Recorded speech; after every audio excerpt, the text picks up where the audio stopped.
एक बार की बात है, हरे भरे मैदानों से घिरे एक शांत घाटी में, जहां फूल मुस्कुराते थे और नदियां गीत गाती थीं, एक नन्हा बकरी का बच्चा पैदा हुआ। उसका नाम था पिप्पिन। पिप्पिन बहुत छोटा था, लेकिन उसमें जिज्ञासा और हिम्मत बहुत बड़ी थी।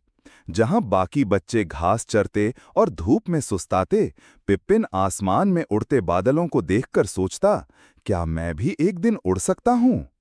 एक सुबह जब हवा में ताजगी थी और पत्तियां सरसराती थीं, पिप्पिन ने कुछ सुना। ये क्या है? उसने एक तितली से पूछा। बस हवा है, तितली बोली। नहीं, पिप्पिन ने कहा, ये तो साहसिक यात्रा की पुकार है। और फिर क्या था?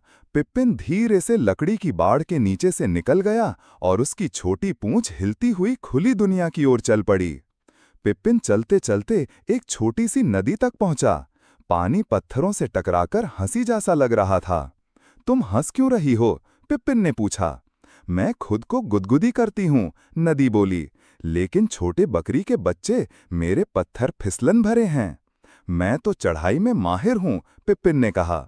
वह पत्थर पर कूदा, फिर एक और पर, लेकिन छपाक, वह सीधे पानी में गिर पड़ा। नदी खिलखिला उठी। पिप्पिन भी हंसने लगा।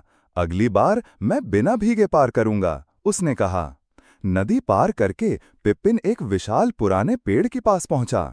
कौन है? पेड़ ने खड़खड़ा कर पूछा।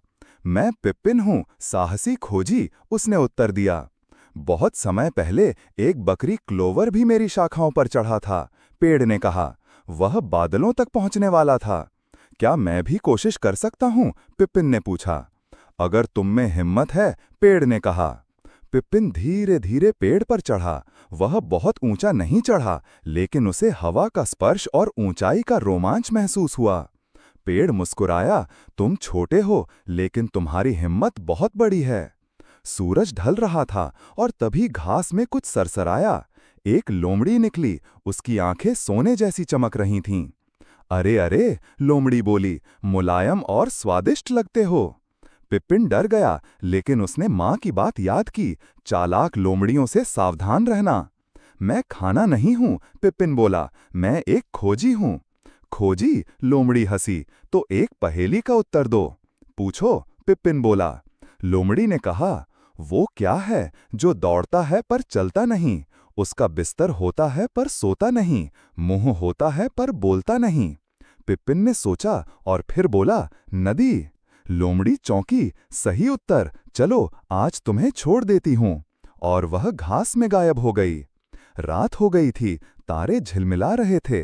पिप्पिन थक चुका था और उसे माँ की याद आने लगी। वह उसी रास्ते लौटा, नदी पार की, पेड़ को अलविदा कहा और बाड़ के नीचे से अंदर गया। सभी बकरियां सो रही थीं, लेकिन माँ ने आंखें खोलीं। घूम कर आए हो मेरे बच्चे? उन्होंने पूछा। बहुत बड़ी यात्रा की माँ, पिप्पिन ने कहा। मैंने नदी पार की, पेड़ पर चढ़ा और एक लोमड़ी को पहेली में हराया। माँ मुस्कुराई। और कल? कल मैं खलिहान के पीछे वाली पहाड़ी पर जाऊंगा, पिप्पिन बोला और उसकी आंखें बंद हो गईं। तारों की छांव में, माँ की गोदी में, छोटा साहसी पिप्पिन अगली यात्रा के सपने देखने लगा। ऐसे और वीडियोस देखने के लिए हमारे चैनल को सब्सक्राइब और वीडियो को लाइक करें।